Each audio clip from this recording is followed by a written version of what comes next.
s'éteigne, un spot sur moi et la foule se lève. C'est J23 entre dans le game, les fans des joueurs se mordent les lèvres. Ma réputation n'est plus à faire, 3 ans je saigne tous les paniers. Je prends la peur, j'ai l'adversaire, même les bons James ne peuvent pas nier. J'ai le vide, j'ai la place, j'ai le shoot et le spectacle. Jalousie de ma classe, pour moi aucun obstacle. Démonstration en mode bien pépère, je me chauffe avec un petit de carrière et doucement les gars, c'est juste l'échauffement, vous allez être douleur dans un instant. Mon jeu est tellement incandescent, comme il trouve ça même indécent. Du monto donne, moi je te descends, des joueurs comme toi j'en vaux 200. Désolé si je suis trop blessant, mais ce soir je fais rebondir du sang. Et suite à mon flow incessant, c'est le match NBA. Match NBA, match NBA, it's time to play. Match NBA, match NBA, it's time to play.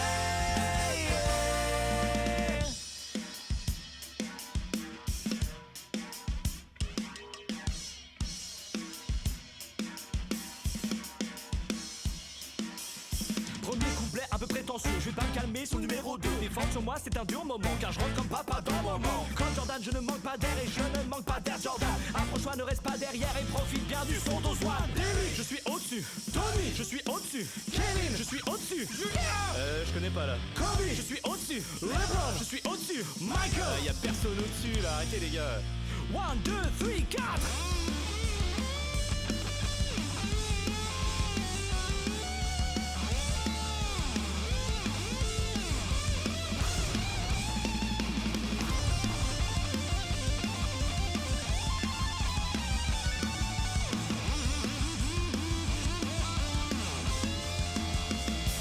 Match NBA, match NBA, match NBA, it's time to play. Match NBA, match NBA, it's time to play. Match NBA, t'as ton billet. Match NBA, it's time to play. Match NBA,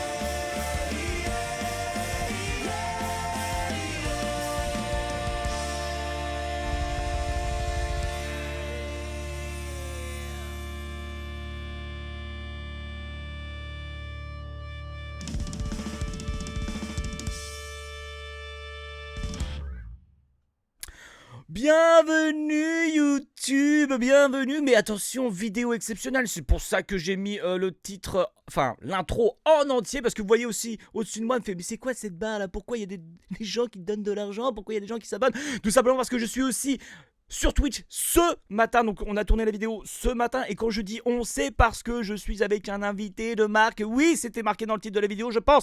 Je suis avec Jordan. Oui, on va parler anglais ce matin. Non, bien évidemment que non. Je suis avec Jordan, spécialiste NBA, à savoir Zombiax sur Twitter. Souvenez-vous, je vous en avais parlé lors d'une précédente vidéo. Salut Jordan. Salut Yann, salut tout le monde et merci de ton accueil chaleureux. Oh mais ça me fait tellement plaisir. On s'était rencontrés sur une soirée Winamax. On avait bien sympathisé. Donc moi je me suis dit le gros kiff ce serait que tu viennes parler NBA avec moi. Enfin limite tu viennes parler NBA tout seul parce que j'ai vraiment du mal à suivre et c'est pour ça que j'ai besoin de toi. Nous sommes en même temps sur Twitch. Donc en fait l'avantage c'est que là il va y avoir des questions qui vont être posées sur mon merveilleux chat avec cette merveilleuse communauté. Et Jordan et moi nous allons essayer d'y répondre au mieux, sachant que Jordan s'y connaît bien plus. Je vous montre un petit peu là où on en est. Voilà, Utah Jazz face aux Bulls. Ils ont un bilan de 16 victoires pour 11 défaites. Nous 15 victoires pour 11 défaites. Pardon. On va jouer donc en 4 fois 6 minutes. Voilà, face à Rudy Gobert. Mon objectif de ce match serait bien évidemment de postériser Gobert, mais quand on sait que mon joueur n'est même pas capable de mettre un lay-up sans opposition, je pense que ça va être très très compliqué. Alors, nous avons passé un excellent moment avec ce premier tour de play-off. Comme le disait Jordan juste avant en off, non pas sur YouTube, mais sur Twitch, parce que je vous le répète, on est sur Twitch, le lien sera dans la description, tout ça. On est parti. Un magnifique premier tour de play-off, n'est-ce pas, mon petit Jordan? Ouais, magnifique, comme je l'ai dit précédemment. C'est vraiment un premier tour qui a été intensif, qui avait beaucoup de tension, c'était très intéressant. Il y a eu des surprises et ça faisait très longtemps qu'on n'avait pas eu un premier tour aussi passionnant. Je crois que le dernier tour, le premier tour qui remonte, c'était en 2014, donc ça date. Et là, j'ai eu une petite feinte de Adrien Enrico qui nous a fait un don, donc ce qui fait que c'est pour ça qu'il y a eu une musique un petit peu bizarre qui est arrivée. Merci pour ton don, Adrien, qui a mis salut YouTube. Allez, on est parti. Alors pour toi, même si je me doute, quelle a été ta plus grande surprise lors de ces premiers tours de playoff? Ma plus grande surprise pour ce premier tour des playoffs, bah, en fait, il y en a eu plusieurs. En fait. Déjà, premièrement, les Sixers ont été une équipe très surprenante tout au long de la saison. Attends, je suis en contre-attaque. Peut-être. Ok, magnifique perte de balle, j'ai pas pu monter jusqu'au panier. bon, c'est merde. Oui, parce que je vais souvent l'interrompre. Hein. Je me voyais vraiment partir en contre-attaque. J'ai déjà perdu le panier sur interception de la main à la main avant que je puisse monter au playoff. Et je défends sur Donovan Mitchell. C'est génial. Vas-y, t'étais sur les Sixers. J'étais sur les Sixers qui ont montré tout au long de la saison que c'était une équipe très difficile à jouer. Ils l'ont montré face à Miami qui n'avait pas le coffre nécessaire pour pouvoir rivaliser avec les Sixers parce que c'était du bricolage. Bravo à Eric Spoelstra qui quand même amène son équipe au premier tour des playoffs avec un tel effectif. Quand on sait qu'il n'y a pas trop de superstars, franchement, chapeau l'artiste. Et ouais, très surprenant ces Sixers. Il faut savoir que Ben Simmons, ce rookie, fait une saison exceptionnelle, vrai leader dans l'attaque, vrai leader aussi en défense, donc vraiment un joueur qu'on a rarement vu. Ça fait penser un peu à LeBron pour tout le monde, bien évidemment, parce que c'est un joueur très polyvalent. On a eu le retour aussi de Joel Embiid qui fait une saison extraordinaire aussi, qui a joué plus de 50 matchs et c'était très important pour lui de jouer autant de matchs. Donc ouais, véritable surprise parce que c'est un vrai collectif avec un vrai coaching. Donc franchement, les voir jouer, c'est un réel plaisir. Et il parle bien, hein. il parle bien. Alors je suis en train de faire la réalisation en direct, hein. Si vous me voyez en gros plan, etc., c'est juste moi avec mon stream deck, je fais la réalisation en direct. Donc je savais que de toute façon avec Jordan ça allait super bien se passer. C'est la régalade. Là vous dites mais quand même, ici connaît grave, mais tu sais, mais qu'est-ce qu'il fait-il dans la vie, Jordan? Je crois, hein, si mon souvenir est bon, que tu t'as fait aussi un petit peu pour First Team, hein, pour les Erwan Abotrey et Thomas Dufant. Tu écris quelques articles sur leur site, je crois, non? Exactement, j'écris pour eux, voilà, donc toutes les semaines j'écris et tu connais extrêmement bien les coulisses et les fondateurs de ce beau média, donc voilà. Oh, comment il fait de la lèche. Extraordinaire. Ah, sinon je vais me faire virer, attends. Voilà, bah alors, après, pour faire aussi un petit peu ta promo, pour ceux que ça intéresse, c'est que tu fais pas que écrire des articles pour First Team, hein. Tu relayes énormément d'informations quasiment en temps réel sur ton Twitter. Donc je vous mettrai le lien du Twitter de Jordan dans la description, hein. C'est Zombiax, hein, ce ne sera pas un compte fake. Et aussi tu as ton propre collectif de connaisseurs NBA. Attention, je rentre dans la raquette, je passe pas gauche pas droite. Oh putain, j'ai cru que j'allais pouvoir mettre un petit peu en galère Rudy Gobert, mais en fait pas du tout. Je vais sur la ligne des lancers francs. Sur la ligne des lancers francs. Là, j'ai vu tout de suite une question, par exemple, de Rekea qui nous dit: que pensez-vous de Russell Westbrook? Moi, ça fait partie de mes joueurs préférés. Explosivité, combativité, lancers francs, raté. Putain, mais c'est pas possible! Yeah, no. Mais non, mais c'était... Putain! C'est les bases, hein. Mais oui, je sais que c'est les bases, mais là... Deuxième... Oh putain, réussi. Ouh là là. Et comme je disais... ouais, Westbrook, moi en fait j'adore ce joueur et je l'ai souvent rappelé, mais j'ai hâte de voir ce qu'il donnera dans quelques années quand il aura plus cette explosivité, quand il ne pourra plus driver comme ça au cercle aussi rapidement, monter aussi vite vers le panier. Je suis vraiment curieux de voir comment il va adapter son jeu à ses capacités physiques. Je suis en contre-attaque, c'est la passe de Grant, j'ai failli perdre le ballon, je suis sur Donovan Mitchell qui me met à terre. Oh, comment il m'a mis à terre, le sale bâtard. Oh, le rookie qui m'a fait très très mal. Je retourne sur la ligne des lancers francs. En tout cas, je provoque énormément sur la défense du Jazz. On joue à domicile, hein, on joue au United Center. Et tout de suite, j'avais une question pour toi, sachant que tu es un petit peu notre encyclopédie là, du jour. Est-ce que, de mémoire, tu te souviens d'avoir vu 3 rookies aussi dominant en playoff? Je parle donc de Tatum aux Celtics, je parle de Mitchell au Jazz et je rate mon deuxième lancer franc, et je parle bien évidemment de Ben Simmons aux Sixers. Non, franchement, de ce que je me rappelle, j'ai rarement vu des joueurs aussi prêts pour les playoffs avec si peu de minutes en NBA, c'est quand même assez impressionnant ce qu'on voit, que ça soit Ben Simmons, que ce soit Donovan Mitchell qui porte l'attaque du Jazz, mais à merveille, et d'ailleurs qui a fait un superbe match contre les Rockets tout à l'heure, qui a été mis au poste de meneur. Quinn Snyder qui a fait des ajustements qui ont été superbes justement et qui a eu une victoire. Et même Jason Tatum qui est dans l'efficacité, qui est dans le collectif de Brad Stevens et qui est dans la même trempe et le même esprit que les Celtics. Et c'est superbe de voir ces 3 jeunes joueurs évoluer aussi rapidement. Attention, je suis sur le 20 Michel en défense. Oh, tu passes pas. Putain, il met le 2+1. Et c'est pas possible. Je fais la faute vraiment pour l'emmerder et il met le 2+1. Je suis déjà à une note de C+ collectif, c'est une catastrophe. C'est une catastrophe. Va falloir se reprendre, Yana. Non mais là c'est... Comme je l'ai dit avant, ne comptez pas sur la qualité visuelle de cette vidéo, mais bien sur la qualité auditive, hein, parce que c'est vraiment le plus important, ça va être ce que on va dire et non pas ce que vous allez voir, c'est une catastrophe. Donc est-ce que tu as déjà, toi la Jordan, noté quelques questions intéressantes auxquelles on pouvait répondre? Ouais bah le coach m'a sorti, oh putain, le coach me sort et je reviens que au deuxième carton. C'est une catastrophe. Il y avait la question sur Westbrook justement où tu es passé il y a quelques minutes et c'est intéressant de voir un peu les avis parce que c'est un joueur qui départage énormément, c'est-à-dire que c'est soit tu l'aimes, soit tu le détestes. Ah oui, bien sûr, bien sûr. Voilà, c'est ça, c'est pas un joueur qui est du juste milieu. Mais c'est un joueur, j'ai du mal à me rappeler un joueur aussi explosif avec des qualités aussi athlétiques qui ne se blesse quasiment jamais et avec aussi une telle envie de tuer un match. Ouais. C'est juste impressionnant, c'est ouf de voir un joueur de la trempe de Russell Westbrook. Alors il n'est pas irréprochable sur toute la saison et sur ses playoffs, mais franchement quand on regarde et qu'on fait une rétrospective un peu de ces 2 dernières années, on a quand même un joueur là qui est dans le haut du panier, qui est dans l'élite, et franchement c'est quand même un régal de le voir jouer, quoi. Complètement d'accord, alors que moi mon joueur c'est vraiment pas un régal. Je tente oh là là, je tente le... Je tente rien du tout en fait, je suis une merde. Mais non mais c'est ça de jamais jouer. Oui, on avait eu un 3 points. Bon, j'ai rien à voir avec moi, hein. Je suis pour l'instant à 2 points, 1 rebond, 1 faute, avec très peu de temps de jeu. Jordan, attention, tu penses quoi du futur de TP? Les Spurs vont-ils le reconduire? Je pense que les Spurs sont quand même dans l'optique de le reconduire. C'est quand même un joueur qui a énormément fait pour cette franchise. On va pas le rappeler, c'est un de nos meilleurs joueurs français en NBA. Et il va faire office maintenant de vétéran, d'expérience dans le vestiaire, mais d'expérience aussi sur le terrain. Et il va être très important maintenant pour l'évolution de la franchise et l'évolution des jeunes qu'il y aura tout au long des années à venir des Spurs. Donc je pense qu'ils vont le reconduire et ils ont même plutôt intérêt à le reconduire parce que c'est quand même quelqu'un qui a une énorme expérience et qui peut faire apprendre beaucoup de choses.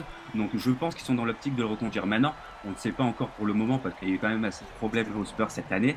Donc à voir, mais je pense qu'ils sont dans l'optique de le reconduire. Ce serait quand même logique. Tout à fait, c'est beau, c'est beau. Alors que j'ai pas voulu te couper, mais j'ai enfin marqué un 3 points. Et vous avez peut-être sur YouTube, vous avez peut-être entendu une musique un petit peu bizarre. Simplement, c'est parce que quelqu'un s'est abonné à ma chaîne Twitch, donc je le remercie tout de suite, hein, Jimmy Magic Buckets, qui se rabonne pour le 4e mois. Merci beaucoup, et qui nous met en petit message d'abonnement. Suivez Jordan sur Twitter. Qu'est-ce que c'est pas mignon ça?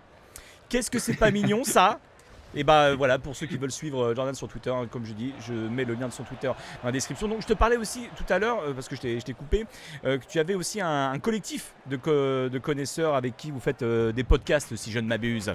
Exactement. C'est le podcast s'appelle Starting Five. Voilà, je fais d'ailleurs un big up à mes amis qui sont. Ah, on dit encore big up. Ouais, parce que je suis un peu vieux, Yann, et alors qu'est-ce qui se passe? Oui, mais non, ça y a pas de souci. Oh, le petit reverse avec le shoot enchaîné, timing parfait en tête de raquette, superbe le tir de Coach Jordan one, parce que je peux pas mettre le 23 aux Bulls, hein, bien évidemment, mais je suis bien content là de ce petit tir. Peut-être enfin je remonte dans mon estime, peut-être. Attention, j'évite l'écran de Rudy Gobert. Burks qui la passe le poste bas sur Favors. What your Favors? Oh! Ouais. Et Burks, c'est bon, contre-attaque, je me propulse. Ok, je suis bloqué par le corps de Rudy Gobert. Bon, très bien. Allez. Oh, j'équilibre. Oh putain, non, j'étais dit. Oh merde, non, c'est à chier. Je retente le 3 points. Il monte pas dessus. Oh putain, le in and out qui fait mal à ça. Oh, chier. Pardon. Alors, là pour l'instant, j'ai pas le temps de regarder s'il y a une question intéressante. Donc Jordan, n'hésite pas. Moi, j'ai vu une question intéressante. Ah bah vas-y, je t'en prie, n'hésite pas à citer, si tu as vu, n'hésite pas à citer celui qui a posé la question, ça leur fait toujours plaisir. Ouais, alors j'ai vu une question, c'était au sujet des Raptors sur leur saison et sur leur capacité à pouvoir passer l'obstacle Cleveland. Alors sur la saison entière, c'est franchement extraordinaire de les voir s'améliorer. On se rappelle que la saison dernière, c'était un jeu très dans l'isolation. On se rappelle que Dwayne Casey aussi était dans un coach qui n'avait pas tellement de système. C'était de l'ISO pour Kyle Lowry, de l'ISO pour DeRozan. Et cette saison, il y a un collectif qui s'est créé. Il y a un DeRozan qui s'est mué en patron, un Kyle Lowry qui fait un peu office de soldat de DeRozan et qui est dans un rôle extraordinaire. Et puis on a un banc qui est pour le moment. Oh, attends, on parlait de DeRozan. Je pars en contre-attaque. Certainement un gros dunk.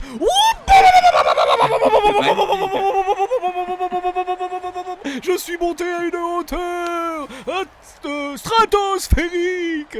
Oh putain, ce magnifique ce dunk. Oh putain.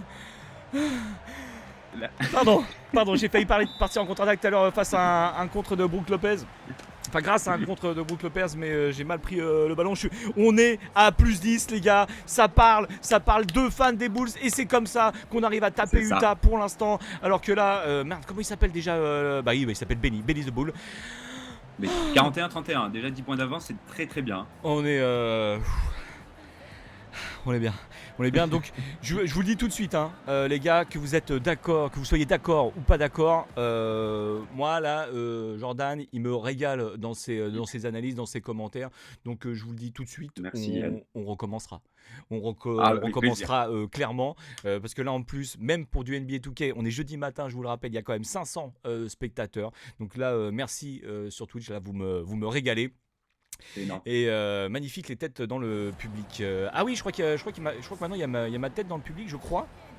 C'est vrai.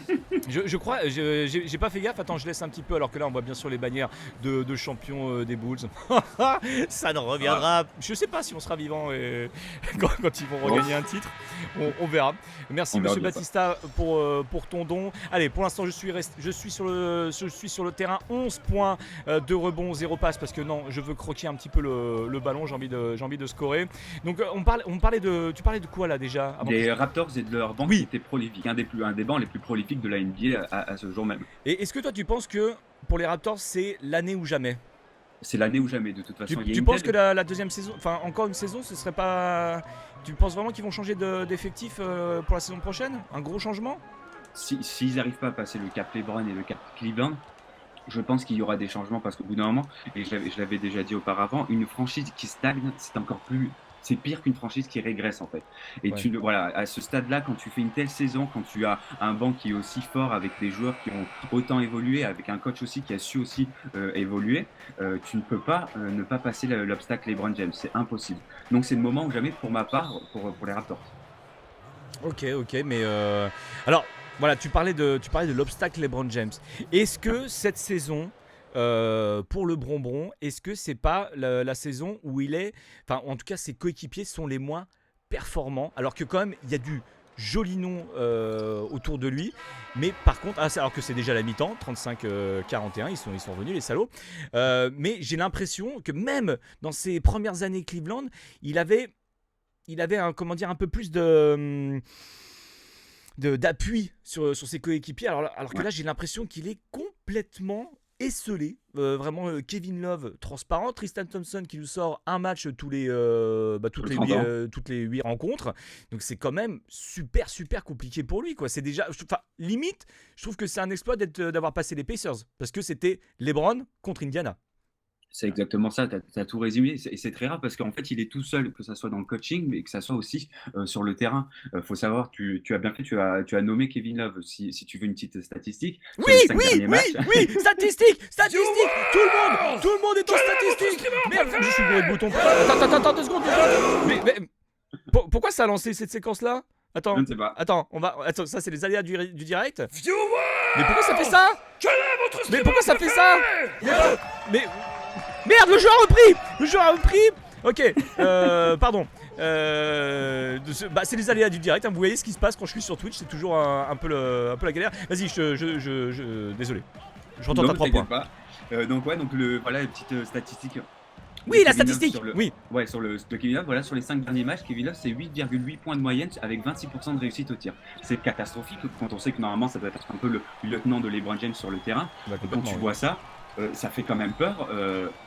Pareil, là, J.R. Smith et Kyle Korver ont fait un superbe match pour aider LeBron lors de la dernière victoire, mais sinon, il est tout seul et c'est assez affligeant. Alors, certes, Christian Thompson fait un match monstrueux, mais c'est quand même un joueur qui sort un match bien tous les 10 ans, donc c'est quand même affligeant de voir ça. Et LeBron James est tout seul et je crois qu'il joue 42 minutes en moyenne, et lors du dernier match, il a quand même joué 46 minutes. C'est énorme, énorme. Et je pense que le LeBron, il va être cramé.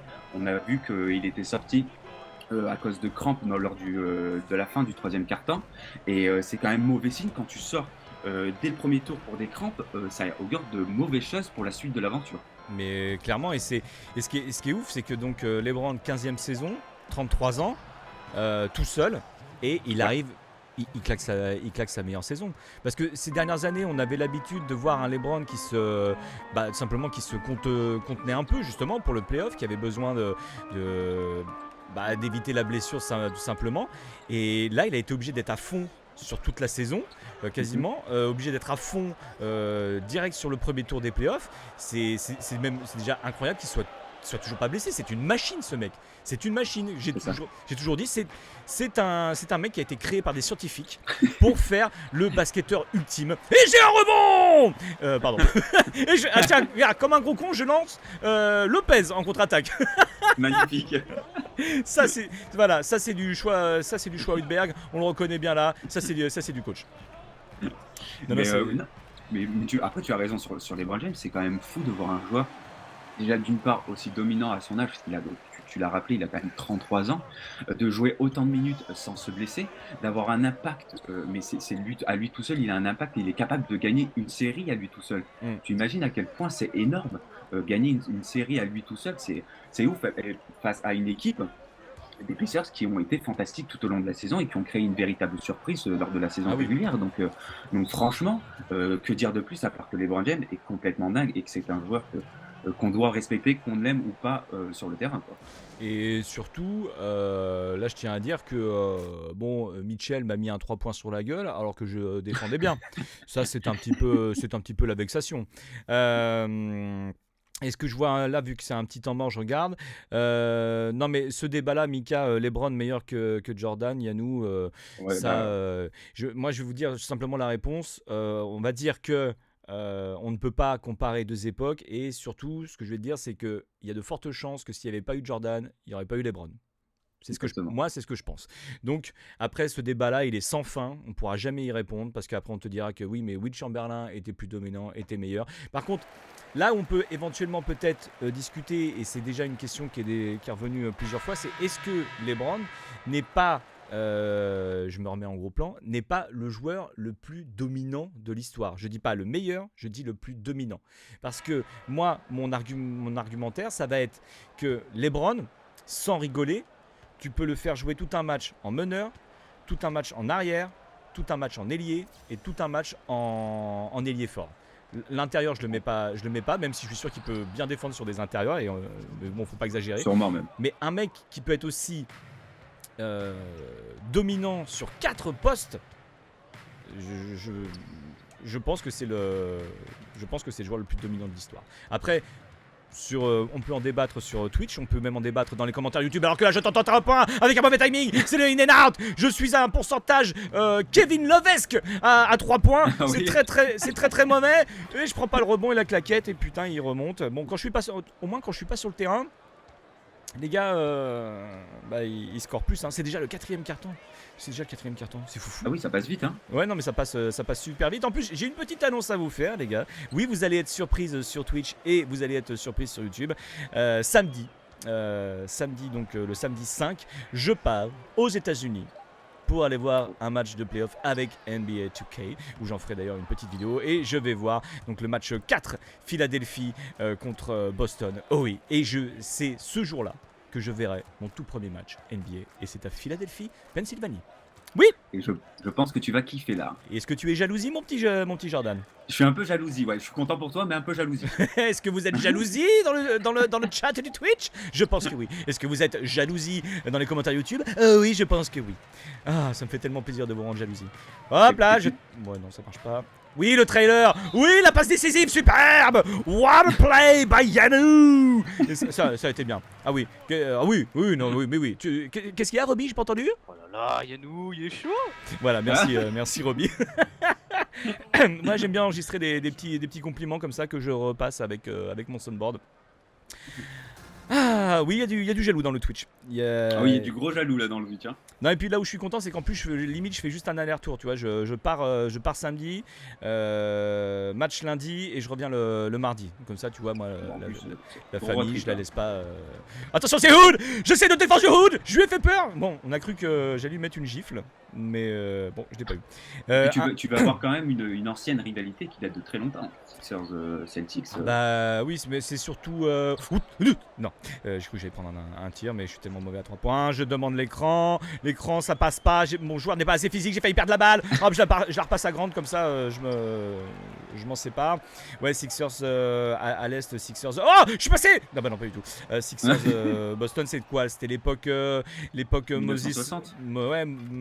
J'aurais même dit un peu plus tard aussi. Moses Malone. Oui, aussi, ouais. Moses Malone, Larry Bird, avec les Kevin McHale, les Robert, aussi, Robert Parrish, etc. Mais c'est vrai qu'à 1960, je ne te cache pas que je ne m'en souviens pas très bien. Ouais, c'était les grands débuts de la rivalité, on va dire. D'accord. Oui, encore un rebond pour le Yanou. Qu'est-ce qu'on peut jouer en contre-attaque? Rien du tout. Oula, je vais perdre la balle. Oh, je l'ai mis à Portis à 3 points. Putain, mais je suis vraiment trop fort. Alors, d'autres petites questions. La rivalité dans les années 80 était folle aussi. Ouais, c'est ce qu'on nous met. J'ai vu une petite question intéressante au sujet du Thunder. Vas-y. Thunder, gros flop ou pas alors cette saison?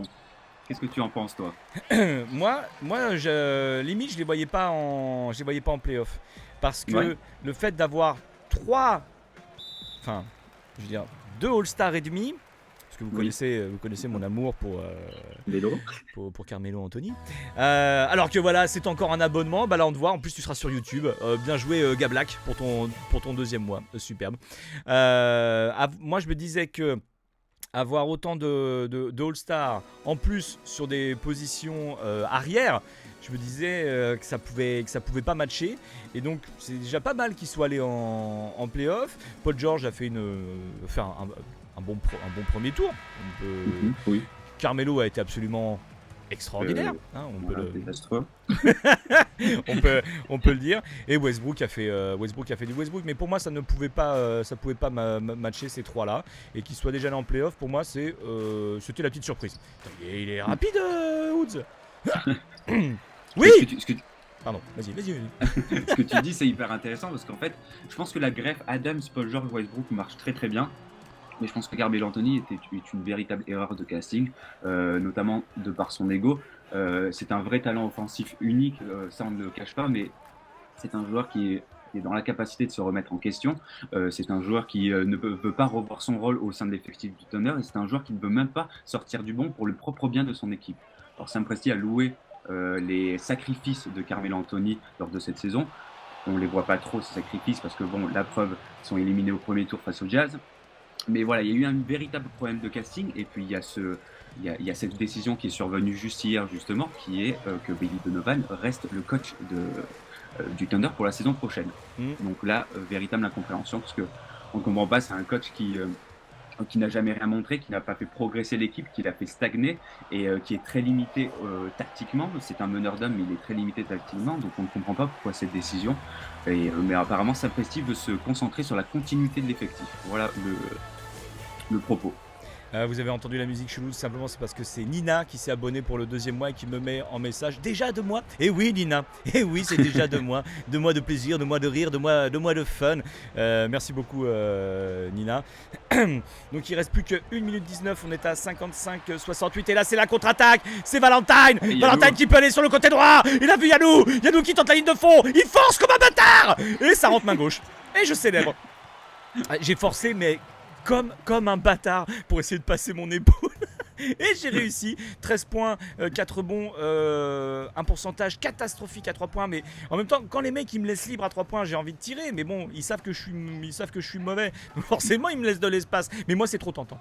C'est trop tentant. Oui, si c'est un shoot ouvert, il faut que tu le fasses, Yann. Bah oui, il faut que je le rate surtout. Et c'est ce que j'arrive à faire. Il reste 49 secondes. Mon Dieu, que cette vidéo aura été courte. Enfin, je sais pas si elle a été courte. Ça fait combien de temps qu'on l'a commencé? Ça fait bien plus d'un quart d'heure. Mais en tout cas, Ouais, ouais. c'est un régal. Et dans le chat, on me dit comme papa dans maman, bien sûr. Non, c'est plus Le slogan. comme papa dans papa qui voulait difficilement en fait. Hein. Attends, je tente une isolation. Oh putain, je tente une isolation sur Hoods. Hop, y'a les petits ISO. Hop, hop, hop, hop. Et je pars comme d'habitude. Ligne de fond. Je force sur Gobert. Oh putain, et Gobert qui et franchement, non mais mon joueur allait partir au dunk et Gobert m'a fait stoppé. chier. Ouais, il m'a fait chier quoi, on peut le dire. Il reste 18 secondes. Si vous avez encore une ou deux questions, oh alors Ouais. que Lopez qui a découpé Exum, Exum, Exum, ouais. Exumus, enfin bon, voilà, ça veut dire exercice en latin. Si vous avez encore une petite question, J'ai vu une question intéressante si tu veux, Yann, encore. ah ben vas-y, je t'en prie. J'ai vu une question sur Franck Ntilikina, Ouais. sur sa saison, sur son futur. Donc franchement, alors il a une saison en dents de scie, notamment parce qu'il s'est pris le rookie wall à un moment dans la saison vers janvier. Alors attends, attention. Bon, déjà fin du match, 59-75, on les a pliés. Mais qu'est-ce que pardon.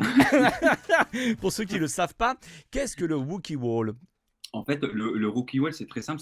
C'est une période que les joueurs passent souvent lorsqu'ils sont rookies. C'est-à-dire qu'au bout d'un moment, l'intensité, les efforts et le nombre de matchs qu'il y a tout au long de la saison font qu'ils passent au travers. Ils ont un manque d'énergie, beaucoup de fatigue, moins de réussite. Et c'est ce qui s'appelle justement le rookie wall parce que voilà, c'est très, très éprouvant de jouer en NBA. Il y a 82 matchs dans une saison. Donc voilà, quand tu n'as pas l'habitude et que tu joues par exemple en Europe ou quoi que ce soit, le choc est assez quand même terrible. Donc certains se prennent de ce qu'on appelle justement le rookie wall.